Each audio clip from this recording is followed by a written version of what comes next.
Bismillahirrahmanirrahim. Assalamualaikum warahmatullahi wabarakatuh. Alhamdulillahirabbil alamin. Selamat datang untuk para pemirsa di rumah, para followers Instagram Al-Wafa, dan selamat datang untuk para jamaah Al-Wafa yang telah bergabung di channel Instagram kami, dan juga mungkin para follower Al-Wafa juga yang telah bergabung, selamat datang.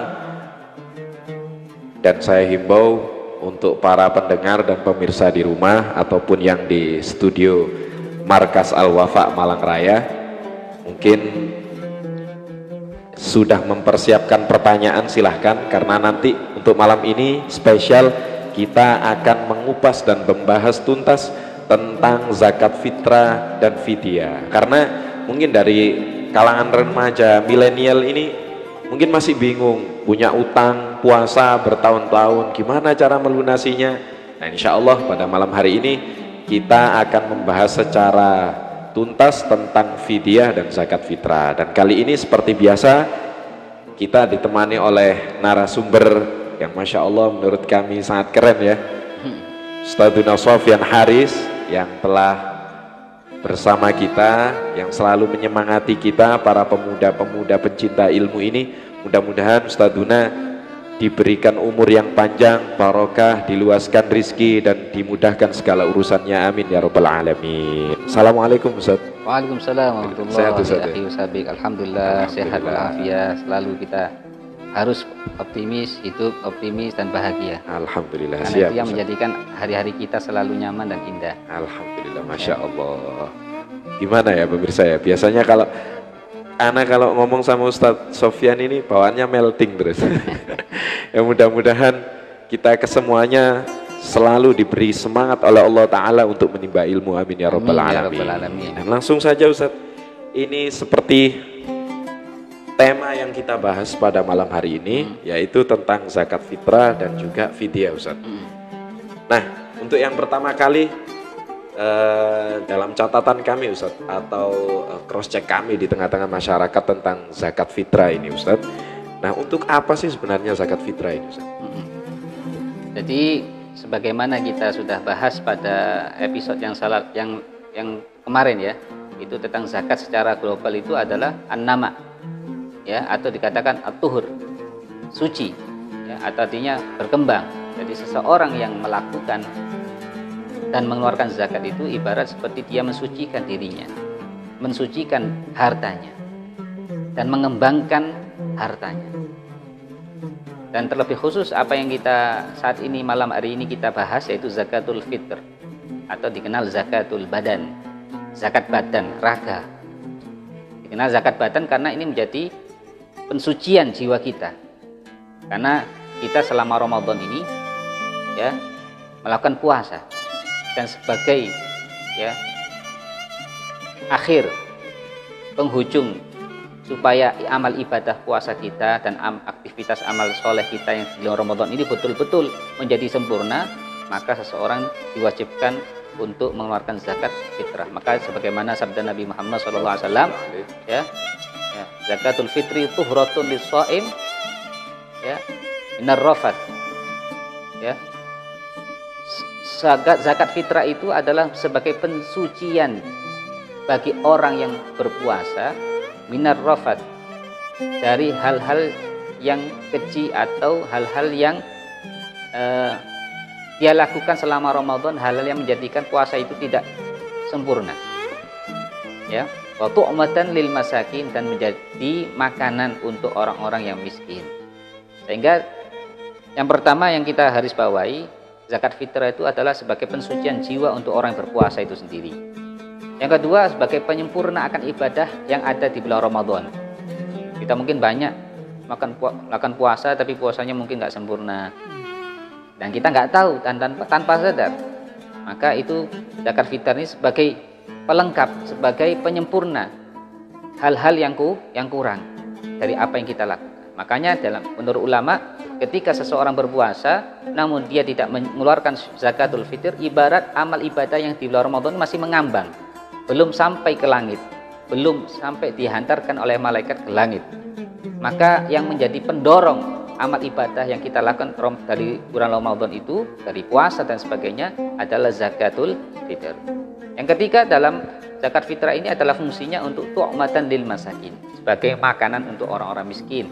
Kita sebagai sosial kita diajarkan dalam Islam untuk memperhatikan saudara-saudara kita yang fuqara wal masakin. Karena siapa yang memperhatikan mereka berarti sama seperti kita cinta kepada diri kita sendiri. Itu ya sekilas tentang fungsi zakat fitrah.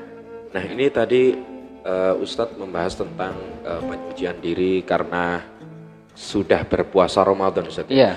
Akan tetapi bagaimana ketika bayi yang masih bersih baru lahir dan belum mempunyai kewajiban puasa, kenapa harus dikeluarkan zakat fitrah? Ya. Zakat fitrah ini memang bukan hanya diwajibkan kepada orang-orang yang sudah balik saja. Bahkan untuk anak yang kecil itu diwajibkan mereka untuk zakatul fitrah. Kapan syaratnya? Kan bagaimana kita harus tahu ada syarat seseorang itu berkewajiban mengeluarkan zakat fitrah. Ada waktu wajib. Waktu wajib itu seseorang mengeluarkan zakat fitrah ketika seseorang itu mendapatkan sedikit dari bulan Ramadan dan mendapatkan sedikit dari waktu hari raya. Misalkan maghrib tiba, ya, maghrib tadi itu adalah malam hari raya, masuk hari raya Idul Fitri. Maka ketika ada orang yang meninggal setelah maghrib atau saat maghrib tiba, maka orang yang meninggal itu wajib dikeluarkan zakat fitrah. Atau ada bayi, ya, bayinya ini lahir sebelum maghrib, ya, maka wajib bayi itu oleh orang tuanya jika mampu untuk dikeluarkan zakat fitrahnya. Karena apa? Menjumpai dari bulan Ramadan, yang kedua menjumpai dari sebagian dari hari raya. Maka keduanya ini, dari anak bayi ataupun orang sudah meninggal ini, memang secara lahiriah mereka itu nggak punya dosa, mereka nggak menjalankan namanya puasa. Namun ini sejatinya kembali kepada orang tuanya, ya, supaya lahiriah, ya, karena memang ibarat badan ini setiap hari perlu disodakoi, bukan hanya menunggu 1 tahun sekali dengan zakat fitrah, namun setiap hari dari badan kita ini, dari ruas-ruas kita ini butuh untuk dizakati atau butuh disodakoi. Sodakohnya apa? Al-a'malus sholihah, al-adkar, kita beribadah, kita sholat sunnah, kita berzikir, itu adalah zakat kita setiap hari yang dituntut dan dianjurkan oleh baginda Nabi Muhammad SAW. Dan ini juga, ya, tuhratan lis-shaim, ya, yang kedua wa minar rafat. Dan kalau untuk bayi fungsinya apa? Ya, ini sebagai untuk menjadikan anak itu betul-betul suci dan bersih. Sebagaimana secara lahiriah dia tidak punya dosa, maka supaya zakat ini menjadikan keberkahan untuk anak bayi, ya, yang terlahir, yang baru lahir, sehingga menjadi orang anak tadi itu berkembangnya menjadi perkembangan yang maksimal dan baik. Maka diwajibkan seorang tua tadi mengeluarkan zakat fitrah untuk si anak tadi. Itu ya, gambaran kecil tentang apa fungsinya untuk anak bayi kok di zakat fitrahkan. Samping secara zahir ya itu perintah Nabi. Dalam perintah Nabi semua manusia, orang muslim wajib melakukan zakat fitrah untuk baik yang masih kecil ataupun yang sudah dewasa. Itu. Lalu ini tadi sudah bayi, Ustaz, ya. Lalu kenapa orang miskin, ya mungkin saya berbicara tentang orang yang betul-betul miskin, Ustaz, ya, yang belum mampu. Kenapa orang-orang miskin ini diwajibkan untuk berzakat fitrah juga, Ustaz? Ya, begini. Ya, zakat orang-orang miskin ini dikatakan miskin bukan dilihat ketika malam hari raya. Ini banyak salah kaprah. Menilai orang miskin itu dilihat hanya dari malam hari raya, ya, atau selama Ramadan mungkin. Tidak. Dia dikatakan fuqara wal masakin atau orang-orang mustahik yang berhak menerima zakat itu dilihat sepanjang 1 tahun itu. Khususnya fakir miskin. Maka dikatakan fakir miskin kategorinya adalah ketika kesehariannya itu dilihat dari kesehariannya. Misalkan keseharian seseorang itu normalnya kebutuhannya dia itu kan masing-masing pribadi kan beda-beda ya. Kalau kelas biasa mungkin harus 1 bulan itu dia itu mengeluarkan kebutuhan minimal kalau dinominalkan 1 juta. Maka kalau ada seseorang yang tidak sampai kategori 1 juta kebutuhan dari penghasilannya, maka ini dikategorikan miskin. Kalau misal di bawah standar, di bawah 50%, maka dikatakan dia fakir, karena fakir dengan miskin beda. Ya, ini yang menjadikan status dia itu masakin. Namun, ya, apakah bisa berubah orang yang statusnya kesehariannya miskin ketika malam hari raya itu punya kewajiban zakat fitrah? Iya, karena penilaian orang itu dikatakan wajib zakat fitrah kalau ada kelebihan. Ya, syaratnya itu ada kelebihan di hari malam hari raya Idul Fitri dan hari esoknya. Kelebihan dari kebutuhan dirinya keseharian dan untuk keluarganya, kebutuhan dari dia bisa membayar hutang, kebutuhan dari dia ya untuk tempat tinggalnya. Kalau ada kelebihan dari 3 komponen ini seseorang, maka dia wajib mengeluarkan zakat fitrah. Misalkan contoh kecil, saya di malam hari raya, saya punya rezeki uang 1 juta. 1 juta ini kalau untuk saya, kebutuhan saya untuk malam hari raya dan esok hari raya itu insya Allah mencukupi. Mungkin untuk beli baju, untuk mungkin beli kebutuhan untuk makan dan lain sebagainya, mungkin menghabiskan 500.000 ya, contoh untuk keluarga 500.000. Untuk misalkan saya punya utang, mungkin utang saya cuma 200.000, berarti apa 700.000 ya. Kemudian untuk saya bayar kos, misalkan kos-kosan saya yang saya tempati ini kebutuhannya 200.000 juga, berarti 900.000. Ada kelebihan 100. Kalau kita tanya 100.000 cukup nggak untuk beli beras? Oh cukup. Maka saya dikatakan orang yang wajib mengeluarkan zakat fitrah. Karena di hari itu, di malam hari itu saya punya kelebihan. Namun apakah saya dikeluarkan dari status miskin? Belum tentu. Dilihat dari status keseharian saya dan status masa depan saya.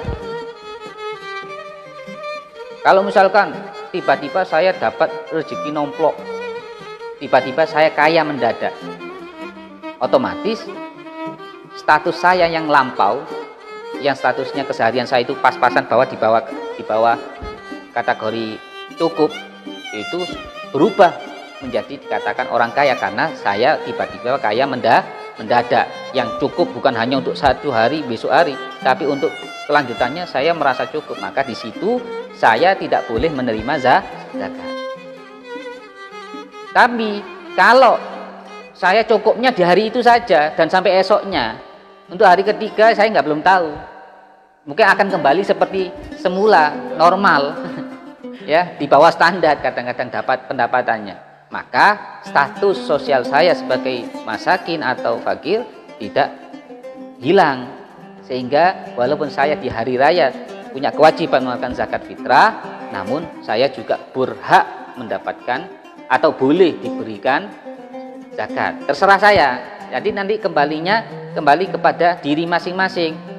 Yang bisa mengukur dirinya itu boleh mendapatkan atau tidak, ya sebenarnya dirinya sendiri. Saya ini harus mengukur, saya ini berhak apa tidak. Jadi misalkan ada orang memberikan zakat kepada saya, maka yang pertama kali kita harus kembali kepada diri kita.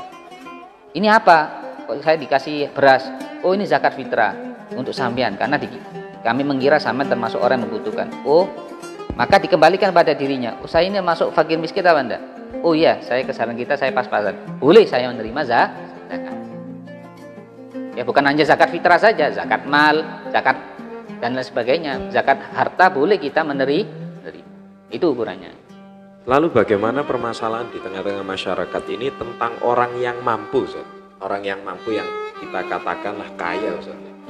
Kaya. Dan mereka ini terlanjur menerima zakat fitrah, itu hukumnya gimana, Ustaz? Ya, kalau ada orang kaya, terus penyalurannya tidak tepat, sehingga penyalurannya ini tersalurkan kepada orang yang dikatakan mampu atau orang kaya, bukan termasuk 8 golongan yang berhak mendapatkan zakat. Maka ini dikatakan statusnya sodako. Ya sudah, itu dianggap sodako. Dan orang yang salah sasaran tadi, harus mengulang lagi mengeluarkan zakat fitrah. Harus diulang lagi karena salah sasaran. Makanya harus hati-hati, khususnya bagi para penyalur, bagi orang-orang yang diamanati atau dijadikan panitia zakat. Karena mereka itu adalah di situ adalah sebagai wakil. Kalau sudah wakil berarti harus ala yadil amanah, dia berarti dia bertanggung jawab.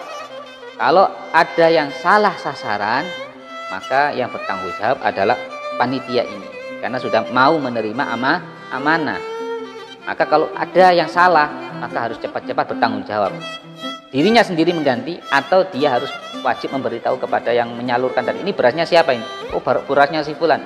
Maaf Pak, tadi itu ternyata kami kemarin salah memberikan zakat. Yang kami serahkan itu adalah orang yang ternyata orang kaya statusnya, orang yang masih cukup. Maka orang yang mengeluarkan zakat fitrah tadi wajib mengulangi kembali walaupun setelah hari raya Idul Fitri. Gitu. Alhamdulillah. Nah itu yang celah mungkin Ustaz ya, yang di tengah-tengah panitia zakat yang sering terjadi di tengah-tengah kita seperti itu, seperti yang kemarin dibahas Ustaz tentang beras yang datangnya ini duluan, tapi ketika waktu hari dicampur jadi satu, lalu ditimbang jadi ini satu. Yang banyak terjadi di masyarakat. Tujuannya kan baik ya. Bagus, panitia itu pinginnya supaya merata untuk fakir miskin, namun salah dalam mengamalkan ilmu. Ini yang harus diperhatikan, harus dikasih tahu, dan kita harus yang tahu supaya memberitahukan kepada yang tidak tahu. Ini bahaya karena mencampur beras. Ini nggak benar ini, ya nggak benar, bukan atas dasar keridhaan dari si yang mengeluarkan zakat. Karena namanya wakil itu nggak boleh merubah sesuatu kecuali diizinkan, ya. Dan kita memberikan kepada panitia, dan panitia itu kan hanya sebagai penyalur saja, bukan yang mengatur, bukan yang merubah. Jadi nggak boleh merubah. Ini zakatnya siapa? Oh ya, nanti ibarat sama ada orang itu pasrah sama saya, Ustaz saya ini pasrah sama antum, saya nggak tahu kemana saya mau memberikan zakat saya. Ustaz, saya terserah Ustaz. Maka di sini saya sebagai wakil dari orang tersebut, sehingga saya nggak boleh macam-macam dengan apa yang sudah saya terima, dan ini amanah. Maka saya di sini nggak boleh merubah. Nggak boleh merubah apa? Misalkan ini uang, ya uang saya tak jadikan paketan. Apa namanya? Parcel, nggak bisa. Tadi saya merubah ini namanya, dan ini hukumnya haram. Karena di situ kita hanya sebagai wakil, dan panitia juga seperti itu. Ya misal, terus gimana Ustaz caranya? Ya sudah, yang datang dari para kaum muslimin yang menitipkan beras itu sudah. Makanya jangan sampai, misalkan ada kampung ya, kampungnya ada RT, ada RW, ya. Maka kalau itu datang dari RT 1 misalkan, maka beras dari RT 1 jangan dikembalikan lagi ke RT 1, harus diputar ke RT 2, disilang. Yang beras dari RT 2 harus diputar, jangan dikembalikan ke RT 2, tapi diserahkan kepada RT 1. Ini yang benar, karena diantara dalam mazhab Syafi'i tidak boleh ya mengeluarkan zakat fitrah yang nantinya zakat fitrah itu sendiri kembali kepada orang itulah lagi. Gitu. Paham ya? Paham, alhamdulillah. Masya Allah, ini pelajaran yang sangat keren ya buat khususnya para panitia penyalur zakat ya. Jadi jangan sampai merubah status yang awalnya penyalur menjadi pengatur. Iya. Masya Allah. Dan itu tadi alhamdulillah kita sudah membahas tentang siapa yang wajib berzakat, bagaimana zakat itu sendiri. Nah sekarang kita ingin bertanya tentang bagaimana cara mewakilkan atau niat-niat daripada zakat sendiri. Benar, bagus sekali pertanyaannya. Bagaimana cara meniatkan zakat itu? Apakah wajib niat? Karena ini bentuknya ibadah, ya, dan ibadah ini wajib, maka harus ada niat supaya membedakan dengan namanya sedekah biasa. Maka di sini wajib ada niat. niat mengeluarkan zakat fitrah. Dan syarat ketika meniatkan zakat fitrah itu harus ya barang harta yang mau dizakati itu sudah dipisah dari harta yang bukan zakat. Contoh, kalau itu zakat mal, maka harus dipisah dulu mana zakat mal, mana zakat yang bukan zakat mal, harta pribadi. Harus dipisah. Jadi nggak bisa dan tidak sah diniatkan zakat ketika masih bercampur dengan harta pribadi. Harus disisihkan dulu berapa sih nominalnya. Oh, misalkan zakat mal saya ini 2 juta. Uang yang disimpan itu total semuanya 10 juta. Ternyata kewajiban zakat saya 1 juta misalkan. Maka harus dipisah dulu 1 juta. Dikeluarkan, dipisah sendiri dari uang yang lain. Baru ketika sudah dipisah, baru sah diniatkan. Begitu juga zakat fitrah. Zakat fitrah harus dipisah dulu dengan beras yang bukan digunakan zakat fitrah. Jadi misalkan ada zakat salam 1 karung, saya punya beras 25 kilo. Terus saya ngomong, zakat saya yang 3 kilo, saya niatkan dari beras yang 25 kilo ini. Ini nggak sah, harus dipisah dulu. Jadi kan beras saya ini yang zakat fitrah dari 25 kilo berapa kilo maunya berapa kilo. Ini maka ada batas minimal. Batas minimal kan ada berpendapat 2,5 kilo. Ada yang mengatakan yang hati-hati 2,7 kilo. Ya ada khilaf, ada yang mengatakan 3 kilo. Maka kita pakai pendapat yang hati-hati seharusnya. Kita pakai pendapat yang hati-hati, kita mengambil pendapat ulama yang mengatakan zakat fitrah itu 3 kilo. Ya. Ini batas minimal, bukan artinya harus pas, nggak boleh kurang, nggak boleh lebih. Justru semakin lebih sangat baik. Saya mau zakat 10 kilo untuk diri saya sendiri, zakat fitrahnya 10 kilo. Oh, lebih baik, keren, 1 ton, oh tambah lebih baik. Ya, silakan, nggak dibatasi berapa maksimalnya. Jadi harus yang penting harus dipisahkan dulu dari harta yang bukan zakat. Itu beras harus dipisahkan dulu dari beras yang bukan zakat, gitu loh. Kemudian kita niatkan. Bagaimana ini? Niatkan sangat gampang sekali. Boleh pakai bahasa Indonesia, pakai bahasa Jawa, yang penting kita paham. Saya niat mengeluarkan zakat fitrah untuk diri saya sendiri karena Allah Ta'ala. Ya, ketika harta beras tadi sudah dipisah. Terus sebagai kepala rumah tangga juga punya kewajiban mengeluarkan zakat untuk orang-orang yang dinafkahi. Siapa? Istri. Ya.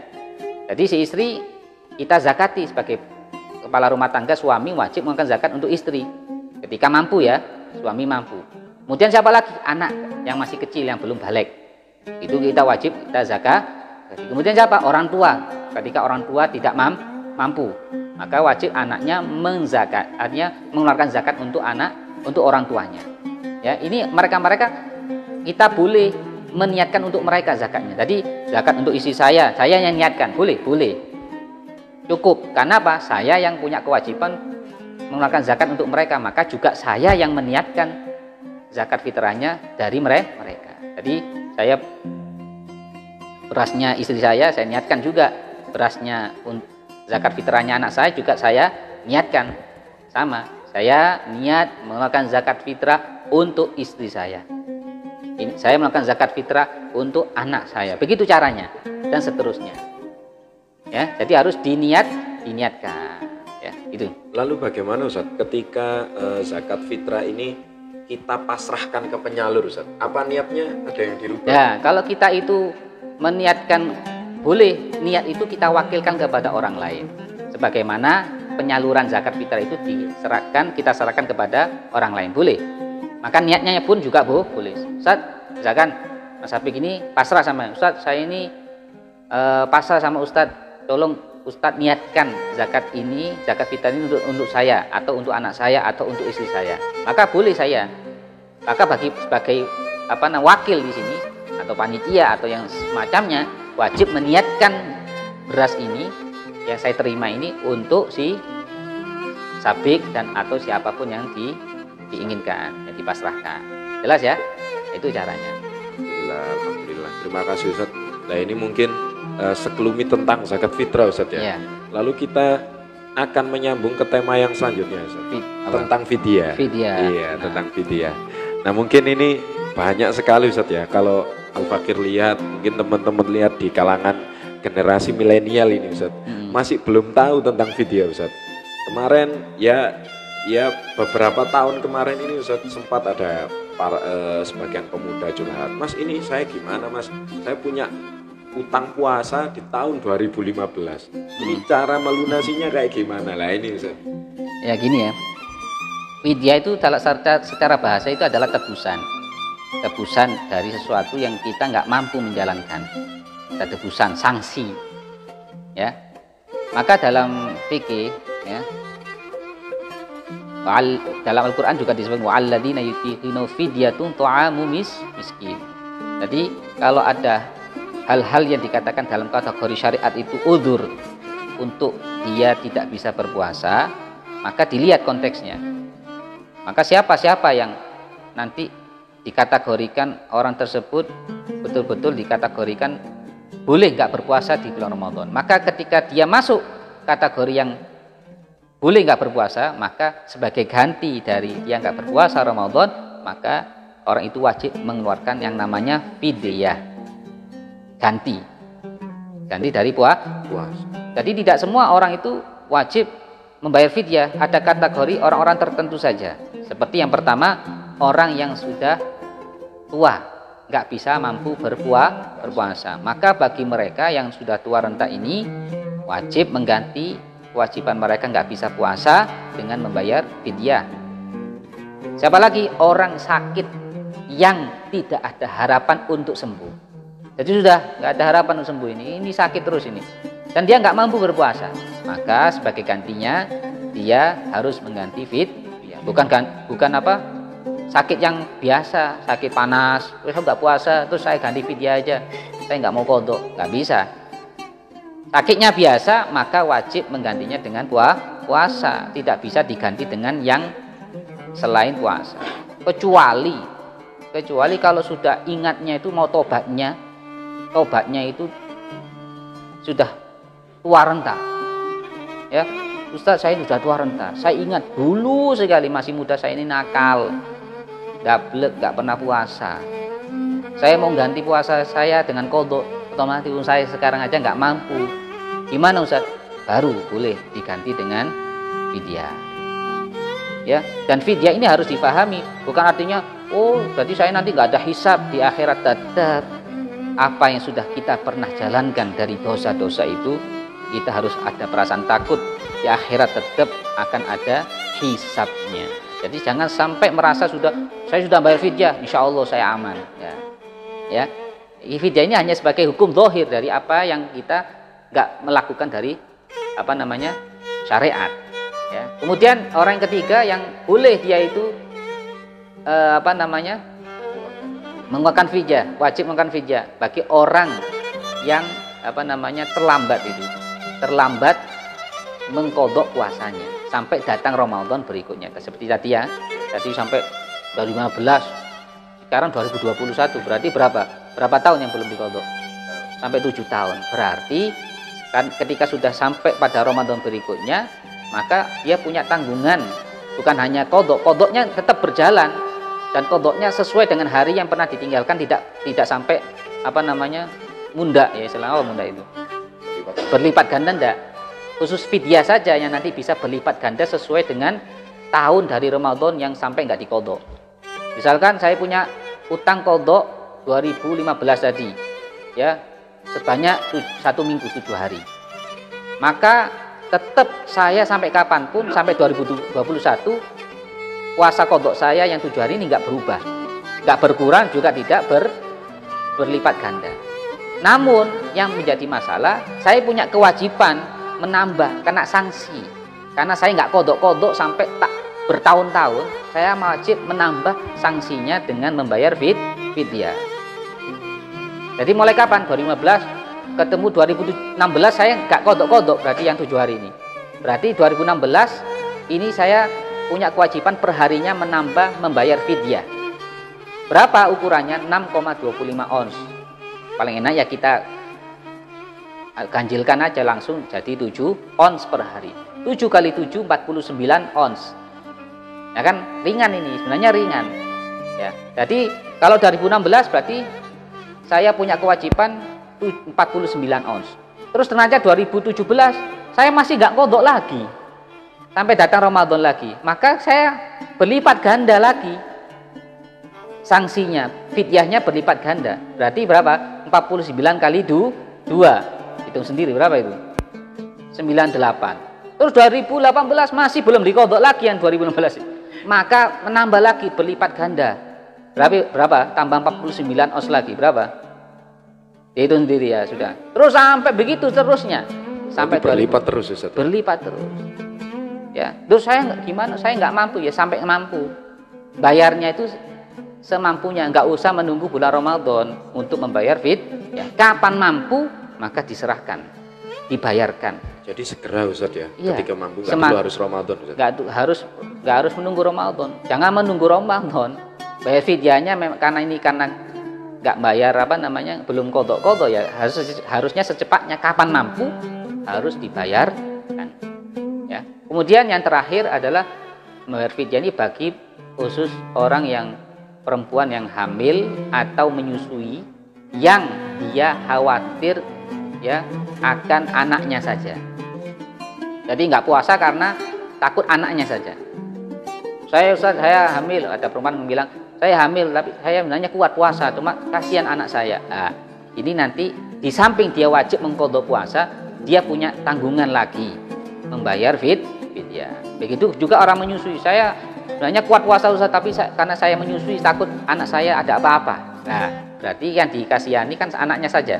Maka ini wajib ketambahan, di samping mengqadha punya kewajiban membayar fidyah. Tapi kalau saya khawatir pada diri saya sendiri Ustaz, dan juga khawatir sama anak saya, atau khawatir hanya dirinya saja yang nggak kuat puasa, maka hanya punya kewajiban mengqadha saja tanpa membayar fidyah. Itu fungsinya fidyah.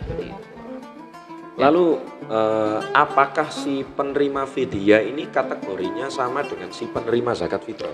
Ya, kategori fidyah ini harus diberikan kepada fuqara wal masakin saja.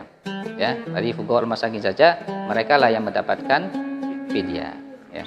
Lalu bagaimana yang lebih afdol itu kita mengeluarkan beras atau diganti dengan uang Ustaz? Itu gimana? Dalam zakat fitrah? Dalam fidyah Ustaz. Oh, dalam fidyah. Kalau dalam fidyah sesuai, harus di situ kalau mazhab Syafi'i wajib berupa makanan pokok. Ya, berarti juga harus menggunakan beras. Sama seperti zakat fitrah. Kemarin sudah kita bahas, zakat fitrah boleh nggak pakai uang. Dalam mazhab Syafi'i tidak boleh dan tidak sah berzakat fitrah dengan pakai uang. Sekalipun menurut kita lebih maslahat uang Ustaz daripada beras. Orang sekarang butuh uang, nggak butuh beras. Ya, ini repot ini. Ya, ini sudah mengotak-ngatik syariat. Ya sesuai lah. Kita harus sesuai dengan apa yang diajarkan sama Nabi dan diajarkan para ulama-ulama kita. Karena pakai uang sudah ada berupa zakat mal, zakat perdagangan, itu sudah ada uang, zakat berupa uang itu sudah ada. Jangan ini dibalik-balik ya. Alhamdulillah. Nah, ini sekarang mungkin cukup ya kita membahas atau mengupas tentang fidyah dan zakat fitrah. Dan ini sekarang Al-Fakir ingin mempersilahkan kepada para pemirsa atau followers atau jamaah Al-Wafa sendiri yang mengikuti live streaming kami, untuk kami persilahkan bertanya, ataupun juga teman-teman jamaah Al-Wafa dan Rama yang sudah hadir, yang Masya Allah rame ya di studio Al-Wafa Malang Raya ini ya. Mudah-mudahan selalu diberi semangat oleh Allah Ta'ala. Amin. Silahkan yang ingin bertanya, mungkin dari sini atau dari followers Al-Wafa mungkin sudah masuk, silahkan.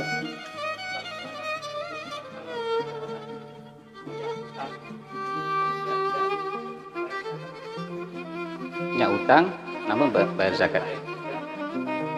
Begini, tadi sudah saya sampaikan, di antara syarat-syarat orang itu dikatakan wajib ya membayar zakat fitrah. Yang pertama, ada kelebihan kebutuhan untuk malam hari raya Idul Fitri dan hari esoknya. Yang kedua, ada kelebihan juga untuk bisa membayar hutang walaupun hutangnya masih lama. Yang ketiga, ada kelebihan untuk bisa membayar ongkos rumah atau pelayan yang dibutuhkan. Kalau ada kelebihan dari 3 komponen ini ya, maka seseorang dikatakan wajib mengeluarkan zakat fitrah. Jadi kalau tadi dikatakan utang apakah utang itu menjadikan orang itu tidak wajib zakat fitrah? Sekali lagi tergantung posisinya. Kalau zakat fitrah, maka kalau zakat fitrah saya nggak bisa bayar utang, berarti sampean termasuk kategori nggak wajib zakat fitrah karena uangnya pas untuk bisa bayar utang. Ya, berbeda dengan zakat selain zakat fitrah. Menurut pendapat yang mutamad, hutang itu tidak menjadikan seseorang, menghalangi seseorang untuk mengeluarkan zakat. Loh kok bisa Ustaz? Saya punya utang 1 miliar Ustaz. Ya, utang 1 miliar. Apakah saya bekerja kemudian menghasilkan uang dari perdagangan saya? Tapi saya punya utang 1 miliar karena saya perdagangan ini saya ambil modalnya, pinjam modal 1 miliar. Apakah selama saya berdagang tadi itu dan selama setahun saya hitung-hitung, ya sebenarnya kalau ikut aturan wajib zakat perdagangan sudah ada batas minimal nisabnya. Tapi apakah saya gara-gara saya punya utang 1 miliar saya nggak usah zakat Ustaz?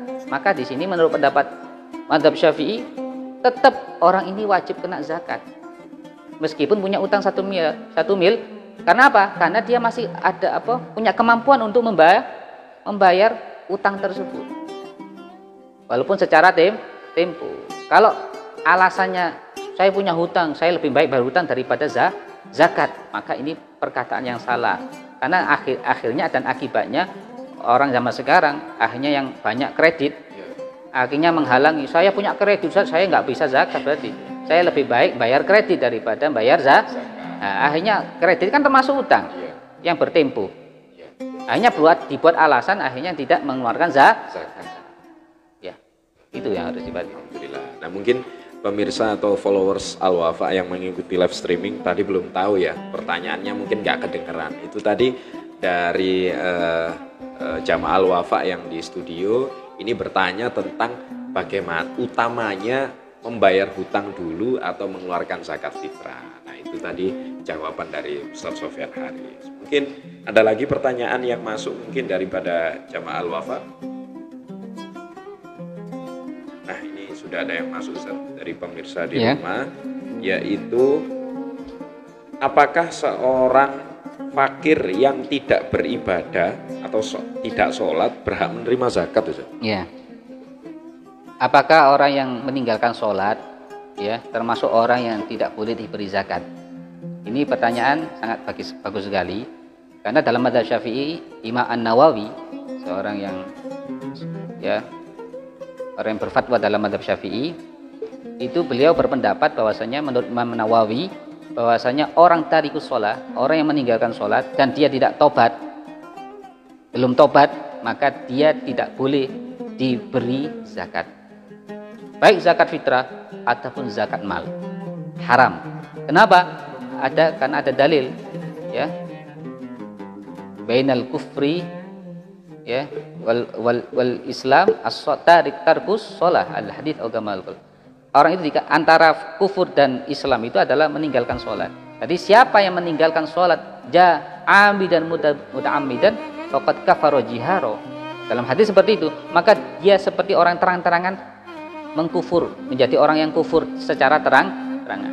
Sedangkan zakat itu tidak boleh diberikan kepada orang kafir, diantaranya orang non muslim dengan dalih apapun, dengan dasar apapun, kasihan, nggak boleh. Ini ada orang non muslim, kasihan betul. Bagaimana hukumnya kita kasih zakat? Nggak boleh. Itu gimana kasihan ini? Ya jangan kasih zakat, kasih sodako. Itu caranya begitu. Nah, tarikus sholat juga begitu. Menurut Imam Nawawi pendapat yang muktamad dalam Syafi'i, tarikus sholat tidak boleh menerima zakat. Jadi lebih baik ya. Terus gimana saat kasihan ya ada tarikus sholat ya? Gampangnya begini aja.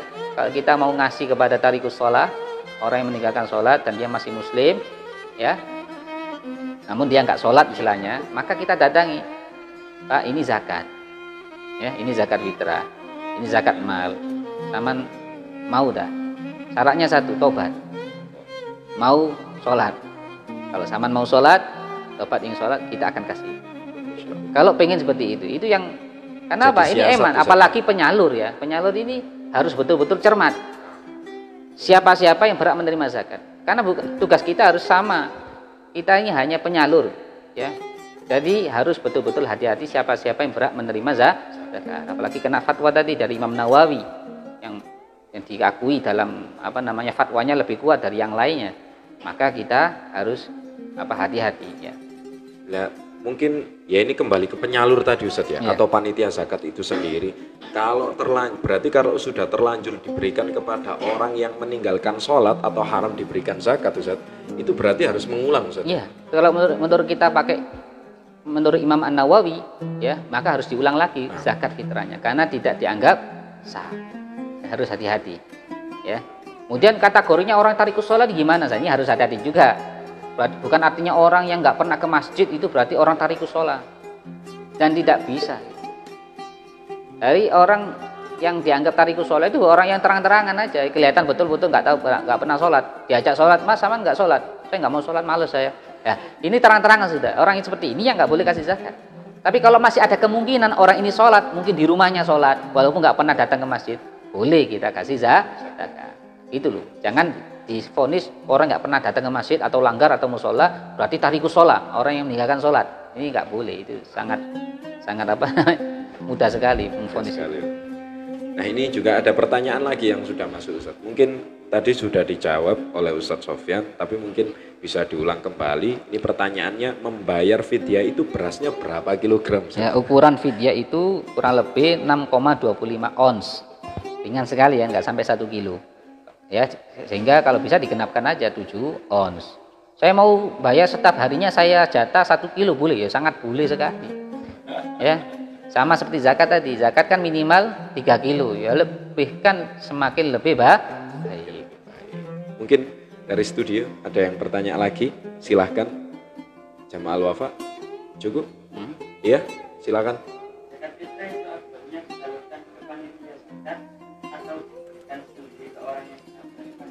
Nah, ini ada pertanyaan ya, mungkin dari pemirsa di rumah, zakat fitrah itu afdolnya disalurkan kepada panitia zakat atau diserahkan sendiri Ustaz? Ya, sebenarnya untuk zakat fitrah itu atau zakat mal yang lainnya, kalau itu ada perintah dari imam, ya, perintah dari imam, maka itu afdolnya kita kasihkan imam atau presiden atau pemimpin yang tadi, dengan syarat mereka jujur.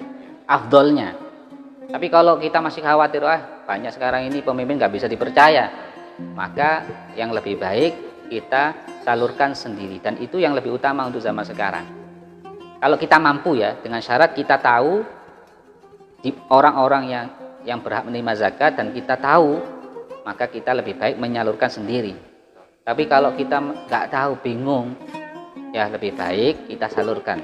Tapi dengan syarat salurkan kepada orang yang betul-betul ahli ilmu, artinya tahu sasaran-sasaran orang yang berhak menerima zakat. Itu aja. Ada lagi mungkin yang dari studio tadi yang ingin bertanya, silakan.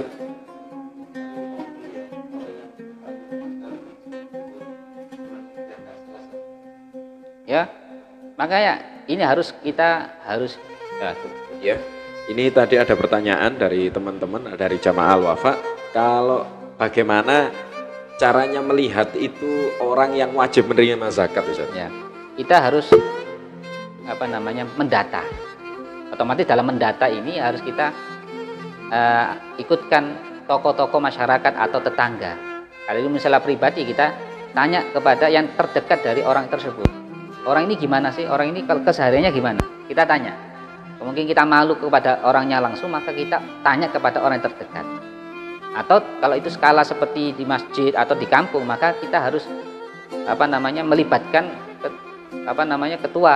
ketua kampung itu, RW, RT, yang mereka tahu akan keseharian orang yang di bawahnya, kan itu kan masuk orang-orang yang di bawahnya, bawah naungannya. RT naungannya adalah orang satu RT, maka jelas mereka akan tahu insya Allah banyak tahu akan keseharian dari orang-orang yang ada di bawahnya. Itu yang harus kita libatkan, sehingga mereka lah yang kita tanya sasarannya. Pak, saya mau zakat di RT ini, siapa orang-orang yang dianggap fuqara wal masakin, atau orang yang punya hutang dan hutangnya nggak mampu dia bayar, berapa, siapa saja, saya minta datanya.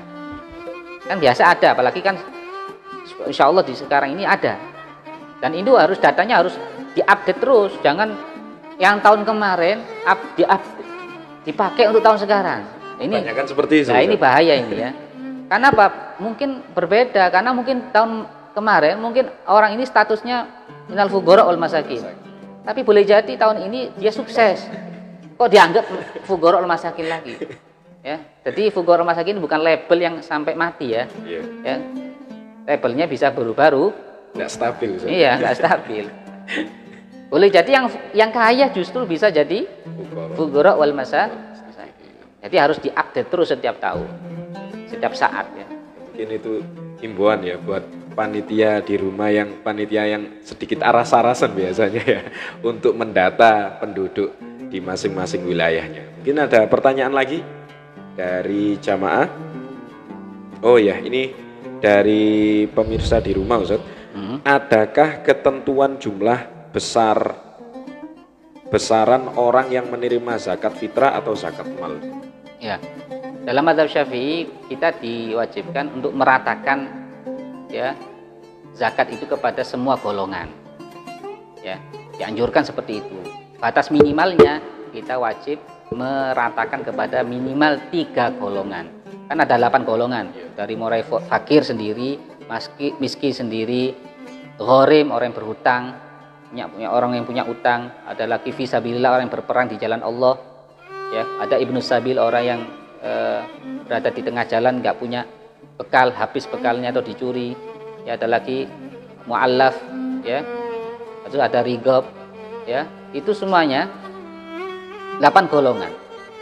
Namun yang minimal dalam mazhab Syafi'i yang wajib kita ratakan kepada minimal di 3. Tapi boleh, misalkan kita ini kesulitan tidak sampai menemukan 3 golongan ini, boleh kita menyerahkan zakat itu kepada 1 golongan saja.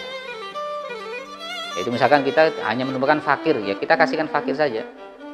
Atau miskin, kita ketemunya hanya miskin saja, ya miskin. Ya. Itu boleh walaupun hanya untuk satu orang. Jadi untuk zakat mal atau zakat fitrah ya kita, kalau itu skalanya banyak ya kita harus lihat lebih banyak. Kalau kita sendiri ya saya sendiri ya bukan zakat fitrah ya cuma 3 kilo, masa dibagi setengah kilo ya boleh kita berikan hanya kepada satu orang, boleh. Nah ini Masya Allah masih banyak ini Ustaz, ada 4 pertanyaan lagi ini Ustaz ya, dari pemirsa di rumah.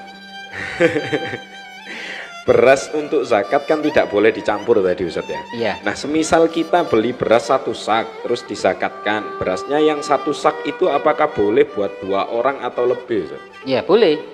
Karena itu kan khusus zakat. Yang nggak boleh itu kalau itu bukan untuk zakat. Kan itu untuk ini 1 kilo, satu sak 25 kilo. Saya niatkan zakat ini untuk zakat saya sendiri dan saya niat untuk zakat istri saya dan untuk anak saya 3 orang. Gak apa-apa, karena ini sudah lebih-lebih. Nah ini ada yang selanjutnya lagi Ustaz. Apakah boleh ada anak yang ketika anak ini walaupun masih baru balik mungkin, tapi dia sudah mampu untuk menzakatkan kedua orang tuanya, itu apakah boleh? Boleh. Jadi orang yang sudah balik maka dia punya kewajiban zakat untuk dirinya sendiri ya pokoknya. Maka ketika dia ingin menzakatkan untuk orang lain, misalkan orang tuanya, maka boleh hukumnya. Namun kalau orang tuanya mampu, ya orang lain tadi itu mampu, maka kita harus minta izin dulu, ya minta izin untuk mengeluarkan zakat fitrah untuk mereka. Ketika mereka mampu, tapi ketika mereka tidak mampu ya sudah kita bilang ini tanggung jawab saya. Ya, orang tua mau menzakatkan untuk anaknya yang sudah dewasa, yang sudah balik harus minta izin. Ini banyak orang nggak izin ini. Misalkan saya sudah dewasa, namun saya nggak mampu, ya. Terus tiba-tiba orang tua saya itu melihat saya, wah kasihan ini, nggak punya apa-apa ini, Sofyan ini. Wis, orang tua saya menzakatkan fitrah untuk saya, maka syarat mereka harus izin saya. izin dulu kepada saya. Sofyan, kamu tak zakatkan aja ya. Minimal bilang, dan saya ridho, maka sah zakat.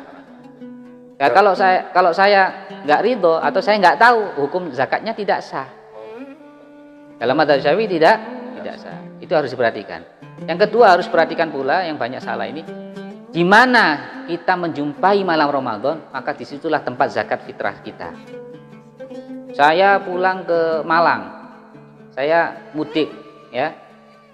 Saya mudik malam hari raya, saya ada di Malang, maka saya wajib zakat fitrahnya di Malang, ya, bukan di tempat asal yang sebelumnya merantau, bukan. Nah, ini maka untuk yang nggak bisa mudik atau yang mudik, di mana tempat Anda berada di malam hari raya Idul Fitri, disitulah tempat Anda berzakat. Nah, ini ada pertanyaan juga Ustaz, mengulang zakat itu yang tadi maksudnya yang batal zakatnya itu Ustaz. Ya. Nah, itu mengulangnya itu di tahun sekarang atau tahun yang akan datang? Harus secepatnya. Seperti kodok sholat. Kodok sholat, aku masih menunggu besok aja. Nanti tahun depan aja sholat kodoknya, nggak bisa, ya harus secepatnya. Namanya kodok itu ya harus ditunaikan secepatnya dan ketika mampu. Ya, di situ. Ya, ini juga ada pertanyaan Ustaz dari jamaah Al-Wafa Gresik Ustaz. Miskin yang stabil itu bagaimana Ustaz? Miskin yang stabil ya ekonominya ya secara garis itu nggak berubah dari tahun ke tahun. Dari mungkin dari sisi pekerjaannya, seperti mungkin tukang becak, maaf ya, kita nggak merendahkan tukang becak, tapi rata-rata tukang becak itu apalagi zaman sekarang ya, mereka itu ya stabil terus miskinnya, ya, secara pendapatan ya antara itu dan itu kan nggak, maka ini bisa kita nilai mereka adalah orang-orang yang berhak menerima zakat, miskin stabil. Semoga kita nggak miskin stabil ya. Amin. Ya. Kita terus grafik harus naik insya Allah ya. Amin. Yang penting yang lebih hina dari itu adalah miskin iman ya. Jadi nggak boleh miskin iman yang stabil, nggak boleh ya. Miskin iman ini parah ya. Lebih parah dari itu. Nah, ini ada pertanyaan terakhir Ustaz dari Gresik juga, jamaah Gresik Ustaz. Assalamualaikum Ustaz Sofyan, mau bertanya, orang yang sengaja membatalkan puasa tanpa alasan, apakah hanya wajib mengqadha atau juga harus membayar fidyah Ustaz? Ya. Apakah orang yang seperti itu wajib mengqadha dan bayar fidyah? Maka sengaja meninggalkan puasa atau tidak sengaja hanya punya kewajiban mengqadha saja. Kecuali kalau mengqadhanya, tadi orang yang meninggalkan puasa, baik ada udzur atau tidak udzur, punya kesempatan mengqadha dalam setahun. Sampai sebelum datang Ramadan berikutnya. Tapi kalau sampai datang Ramadan berikutnya masih belum diqadha puasa, baik yang karena uzur atau tidak uzur, maka punya kewajiban membayar fidyah, menambah bayar fidyah tadi. Alhamdulillah jelas. Ini sudah ya, ditutup pertanyaannya ya. Nah, ini tadi mungkin ada teman-teman followers atau pemirsa di rumah atau mungkin jamaah Al-Wafa dan Rama yang hadir di sini yang masih belum paham tentang niat zakatnya itu bagaimana, atau niat yang diucapkan di lisan ini, nanti insya Allah kita akan menyusul, kita jawab melalui gambar uploadan di Instagram Al-Wafa ya. Jadi insya Allah nanti kita upload tentang niat zakat, entah itu dari bahasa Arab dan juga artinya. Mungkin itu saja cukup Ustaz ya. Siap. Alhamdulillah, jazakumullah khair Ustaz. Mungkin ada penutup dari Ustaz Sofyan. Alhamdulillah ya. Dari apa yang sudah kita ketahui dari ilmu itu, yang pertama kita niatkan untuk bisa mengamalkannya. Yang kedua, sampai kita mengamalkan untuk diri kita sendiri, marilah kita bersama-sama untuk membagi ilmu itu kepada orang lain. Ya, itu yang harus kita inginkan. Man dalla ala khairin falahu mithlu ajri fa'ili. Siapa yang menunjukkan jalan kebaikan kepada orang lain, maka orang tersebut mendapatkan pahala seperti orang yang melakukannya tanpa berkurang sedikit pun. Kemudian yang ketiga, harus kita sadari, jangan sekali-kali kita terbebani dengan mengeluarkan zakat. Justru kita harus senang ya, kita harus bersyukur dengan kita bisa mengeluarkan zakat. Berapapun yang kita keluarkan itu tidak sebanding dari apa yang Allah berikan kepada kita dari nikmat-nikmatnya. Dan yakinlah apa yang sudah kita keluarkan, insya Allah Allah akan balas berlipat-lipat ganda. Justru yang perlu dicurigai, harus diwaspadai dan ditakuti orang-orang yang pelit dalam mengeluarkan zakat. Ini bahaya untuk mereka. Ini bencana yang akan tiba cepat atau lambat kepada orang-orang yang tidak mau mengeluarkan zakat fitrah. Moga-moga Allah buka kesadaran kita, Allah berikan hidayah kepada kita dan kepada kaum muslimin semuanya. Moga-moga dengan kita mengeluarkan zakat ini menjadi tolak balak. Amin. Baik untuk diri kita sendiri atau orang-orang yang sekitar kita, dan untuk semua kaum muslimin menjadi berkah, dan orang-orang muslimin menjadi terangkat sosialnya, jadi dimuliakan oleh Allah Subhanahu wa taala. Amin ya rabbal alamin. Alhamdulillah, masya Allah, tabarakallah. Sangat banyak sekali ilmu yang telah kita dapatkan pada malam hari ini, dan mudah-mudahan berkat guru mulia Habibana Ahmad Ismail bin Abdullah Al-Habsyi, berkah salafun salihun, berkah juga kita menimba ilmu, kita oleh Allah Ta'ala diberi anugerah, yaitu dimampukan untuk mengamalkan ilmu. Amin ya rabbal alamin. Akhiran wal afu minkum, thumma assalamualaikum warahmatullahi wabarakatuh. Waalaikumsalam warahmatullahi wabarakatuh.